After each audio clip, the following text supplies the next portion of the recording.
এই যে কড়াইতে তেল দিয়ে দিয়েছি, এখন আমি পনিরের তরকারি করব। এই যে পনির আর আলুটা ভেজে রেখেছি, আর এই যে চারমগজ আর কাজু আর পোস্ত বাটা। তেলটা একটু গরম হোক। তারপরে এখানে নিয়েছি আমি তেজপাতা, দারচিনি, এলাচ, লবঙ্গ। এটা আমি সোমবারে দিয়ে দেব। এটা একটু ভাজা ভাজা হয়ে যাক।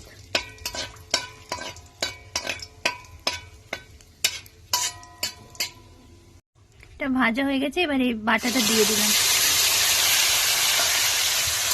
হালকা করে একটু কষাবো, খুব বেশি কষানোর দরকার নেই, কারণ পোস্ত আছে, এগুলো কষাতে টাইম লাগে না। হালকা একটু কষিয়ে এবারে আমি দিয়ে দেব এই যে লঙ্কা আর হলুদটা গুলিয়ে রেখেছি, ওইটা দিয়ে দেব। একটু চিনি দিয়ে দেব, একটু টেস্টটা ব্যালেন্স করার জন্য, আর দিয়ে দেব নুন। এবার ওটা একটু ফুটুক। এই যে দেখো কত সুন্দর তেল ছেড়ে এসছে।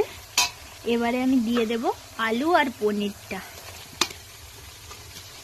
ভেজে রেখেছিলাম, ওটা দিয়ে দিলাম। এই যে হয়ে গেছে আমার তরকারি, এবার রেখে দেবো।